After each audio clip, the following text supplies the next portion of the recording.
Good evening, everybody. Thank you all for joining us this evening. Tonight is Thursday, the 2nd of April, 2026, and we are here for our lesson where we're proceeding with our lesson 2 weeks ago. And this evening's educator is Cliff. He's going to carry on with his presentation. But alas, before he does so, I will remind you that we are living men and women on land jurisdiction and that each one of us knows our own mind, and none of this constitutes legal advice whatsoever. We all choose to be here of our own volition. So thank you all for joining us, and I would like to say welcome and hand you over to our educator, Cliff. Please proceed. Good evening, everyone, and welcome to tonight. I would like to start off this evening with something a little different. A few words just to get us in the mood, to set us in the pace, to get us all nice and relaxed, and then we'll move forward. Allow me to settle the minds, allow the bodies to soften and the hearts to open. Place both feet on the ground and become aware of your weight. Feel the support beneath you.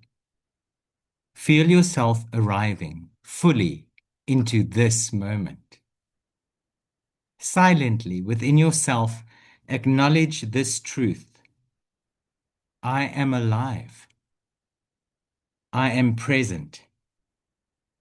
I am the living man and the living woman. No document, no system, no fiction defines me. I am the breath, the awareness, the witness, the life. Bring your attention to your heart. Imagine a small flame, your inner sovereignty, glowing brighter. With each breath, it grows stronger, steadier, clearer. Now speak these words softly or silently if you prefer to yourself. I stand in my own authority. My rights are inherent.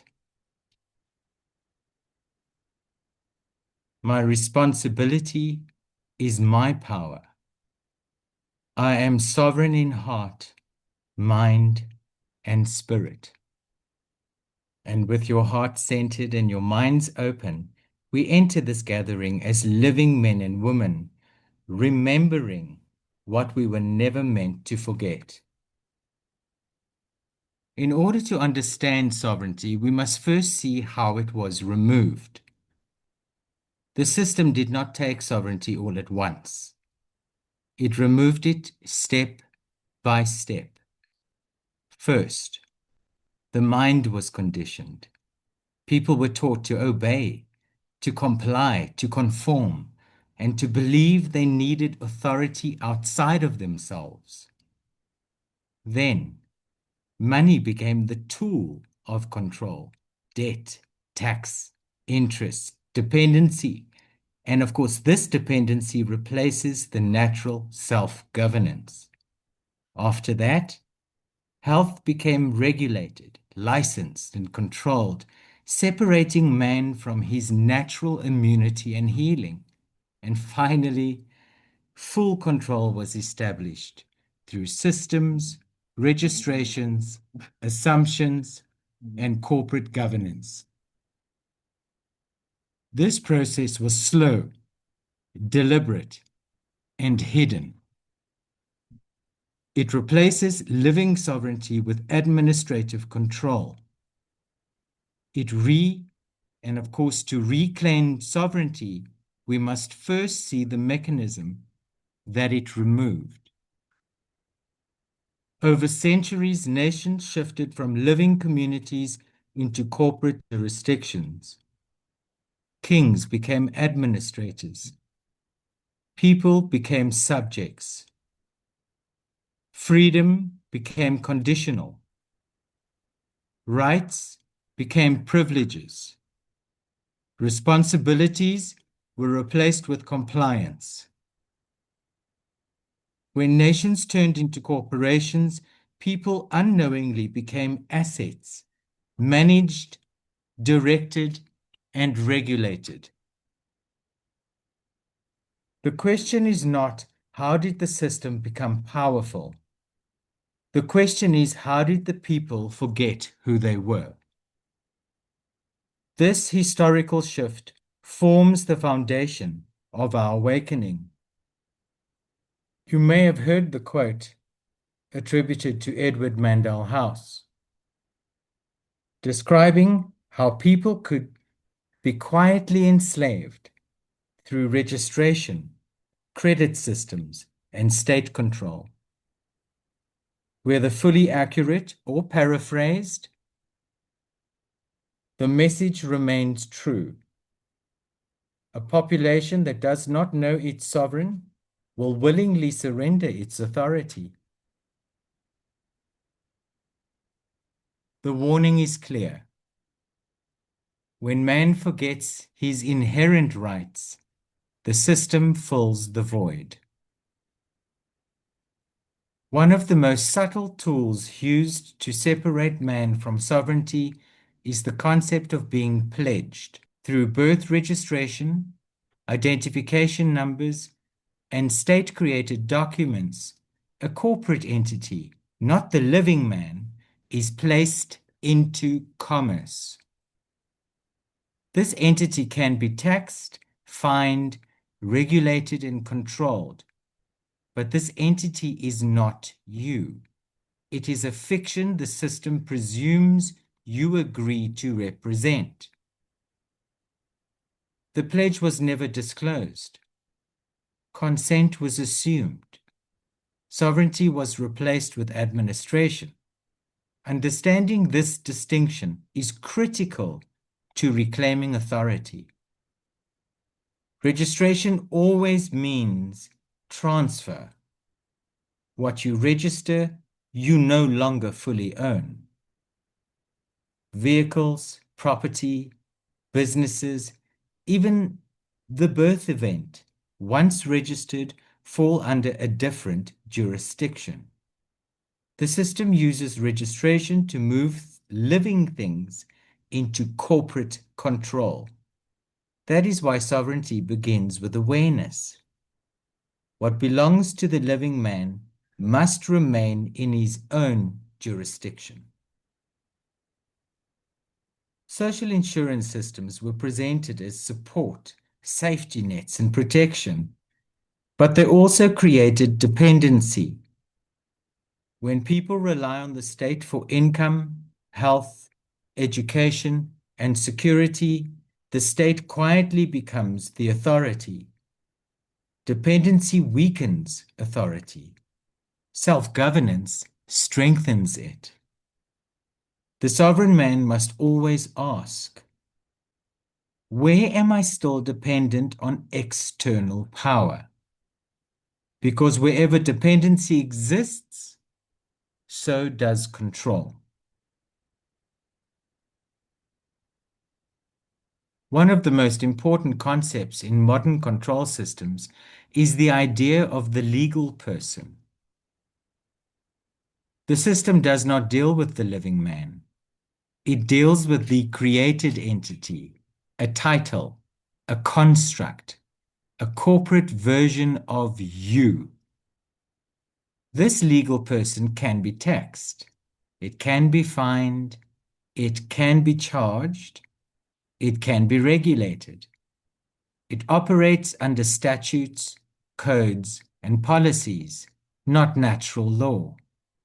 The problem is this. No one ever told us we were not the person. So we lived as if the fiction was our identity. But the truth remains. The legal person is a tool. You are the living man. Jurisdiction changes the moment you remember the difference.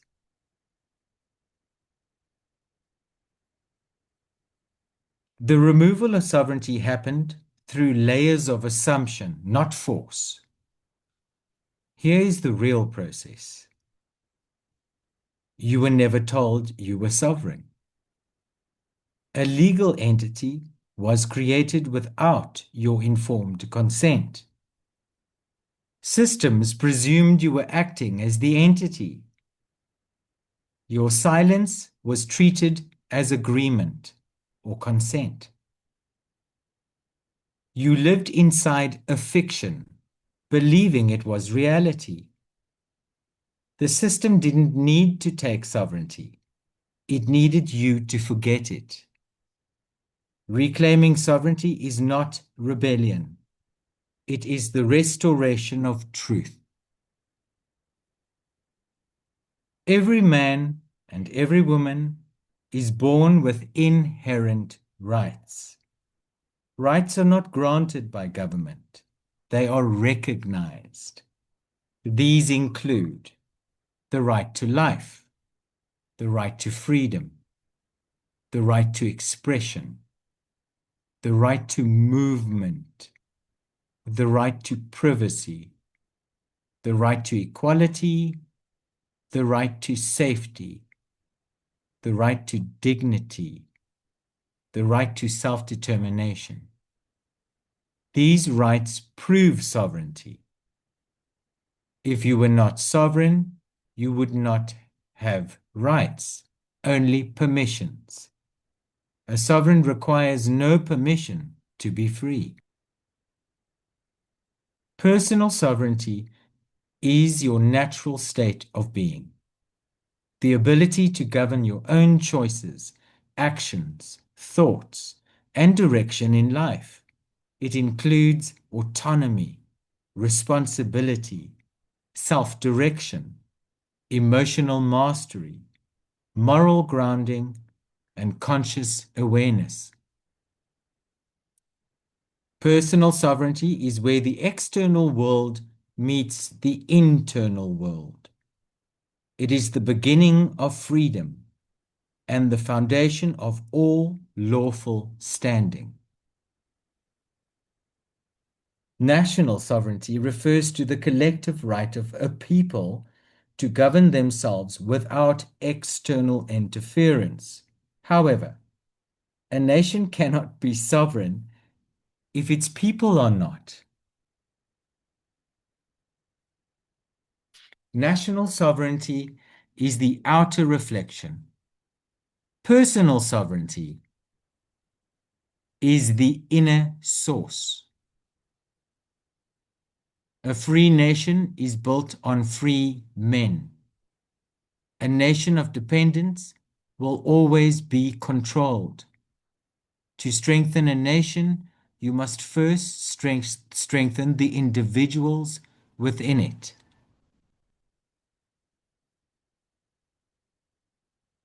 There is a universal sovereignty that belongs to all of humanity, a shared inherent dignity, value, and freedom that transcends borders, cultures, and systems. It speaks through conscience, natural law, innate intelligence, the drive toward freedom, the impulse to grow and create. Millions across the world are awakening simultaneously. This is not a movement. It is a remembering. When humanity realizes its collective sovereignty, the systems built on control will naturally transform. Sovereignty without responsibility is chaos. Responsibility without sovereignty is slavery. Responsibility is the backbone of the sovereign. It is the stabilizing force that turns freedom into order. True sovereignty requires self-control, self-awareness, ethical action, honor, respect, accountability. As a sovereign, your words carry weight. Your choices ripple through your life and community. Tonight, we begin the transition from knowing sovereignty to living it. Responsibility is the cornerstone of sovereignty. Without responsibility, sovereignty collapses into chaos. And without sovereignty, responsibility becomes slavery. True sovereignty requires both. Responsibility governs the way a sovereign speaks, chooses, and behaves. It expresses itself through ethical behavior, conscious choices, honorable conduct, harmony with others, stewardship of one's life, awareness of consequence, emotional discipline. A sovereign does not wait for external authority. He is the authority. Responsibility is not a burden. It is the purest expression of power. Personal responsibility is the daily practice of sovereignty. It is how sovereignty becomes real in your life. A sovereign lives by integrity, honesty, courage, truthfulness, respect, accountability, emotional maturity, and conscious communication. These qualities rise naturally when you stand as the living man. They cannot be faked, and they cannot be outsourced. When you govern yourself, your world no longer governs you. This is the essence of personal responsibility. Your rights are your freedom. A sovereign balances the two with wisdom. This balance ensures that your freedom does not violate the rights of others. Others' actions do not infringe on your sovereignty. Justice and honor remain intact. Conflict is minimized, and peace is maintained. Sovereignty means I do whatever I want. That is not sovereignty. That is anarchy. A sovereign considers impact, consequence. A sovereign considers honor and harmony. Power without responsibility destroys. Responsibility without power enslaves. Sovereignty stands exactly between the two. A sovereign is not isolated. He exists within a living community.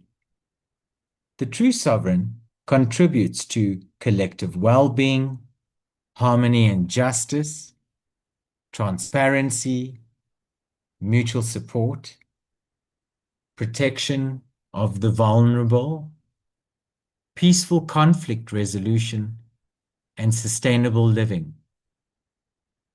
The old system thrives on separation, people disconnected, fearful, and dependent.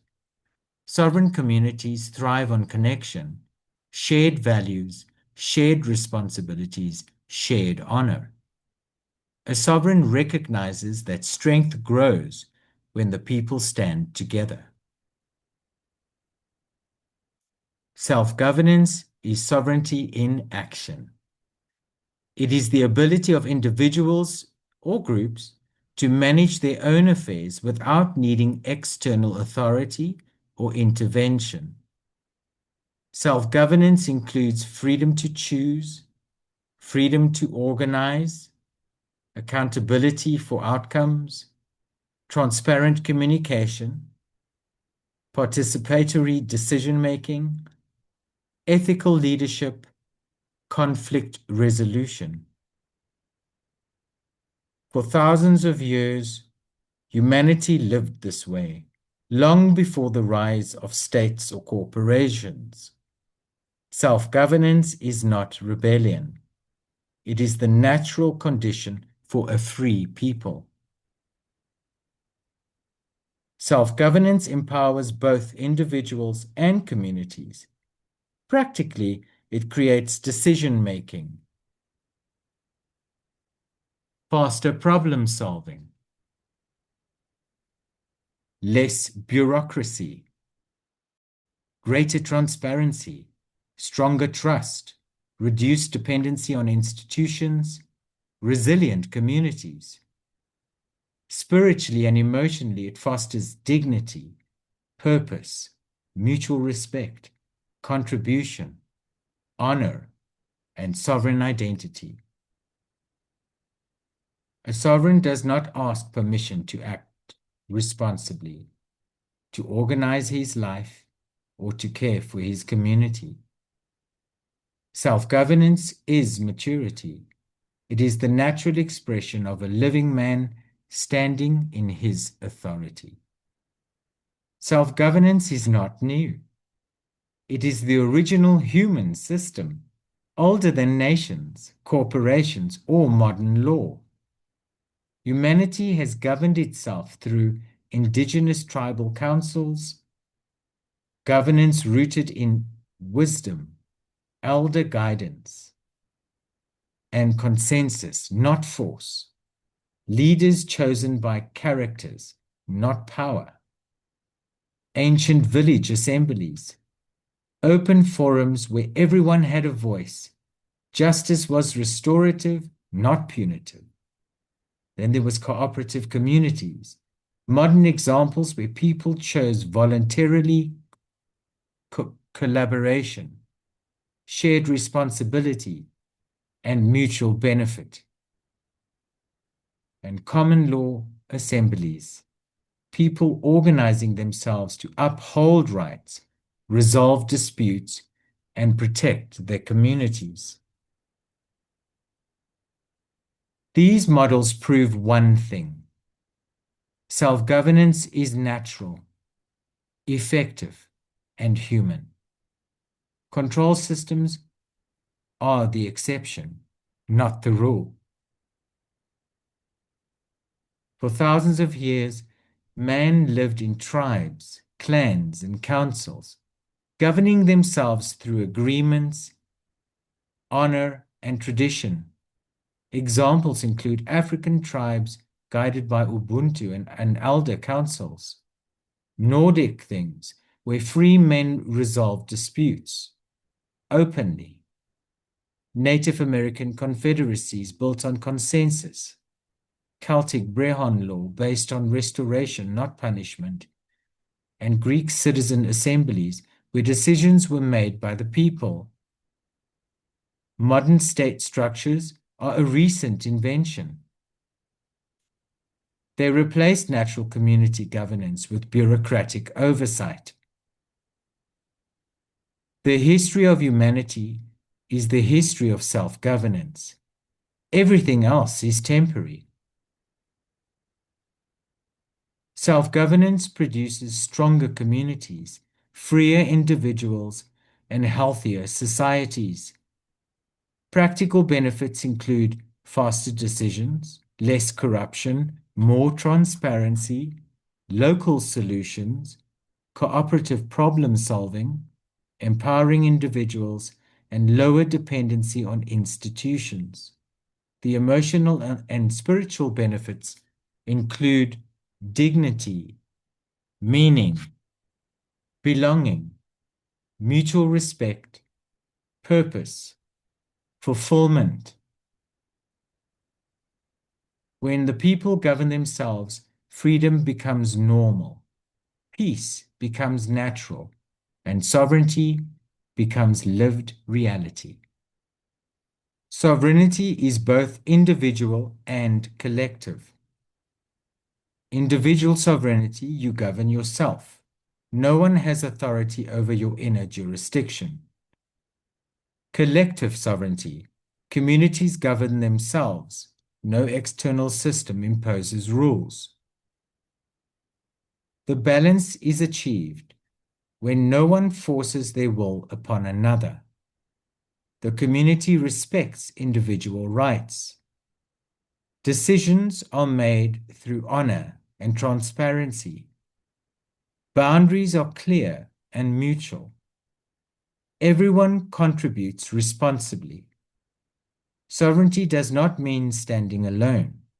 It means standing together without losing oneself. To live sovereign, you must act sovereign. Here are the essential tools to make your self-governance functional. You need clear agreements. Clarity prevents assumption and preserves honor. Written, spoken, or witnessed agreements form your jurisdiction. Transparent communications. Say what you mean what you say. No manipulation, ambiguity, or emotional force. Fair decision-making. Consensus or agreed processes, shared responsibilities, and shared outcomes. Dispute resolution. Mediation remedy and restoration, not punishment. Keep peace through honor. And then community roles. Elders, facilitators, record keepers, and guardians. Their roles chosen by skill, wisdom, and trust. Self-governance is simple and human, far more efficient than state systems. A sovereign man emerges when he claims his inherent rights, withdraws silent consent, speaks with clarity and authority, acts in honor, governs himself, respects others, lives from truth, not fear, reclaims his identity, stands as the living man. The moment you stand in this identity, your entire legal person framework collapses around you. A fiction has no power over a living man unless he forgets who he is.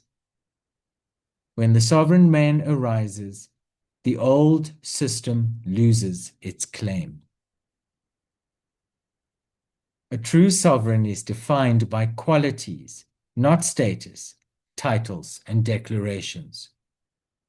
These qualities include calmness, honor, integrity, clarity, humility, strength, compassion, truthfulness, balance, self-mastery, emotional discipline, and steadiness.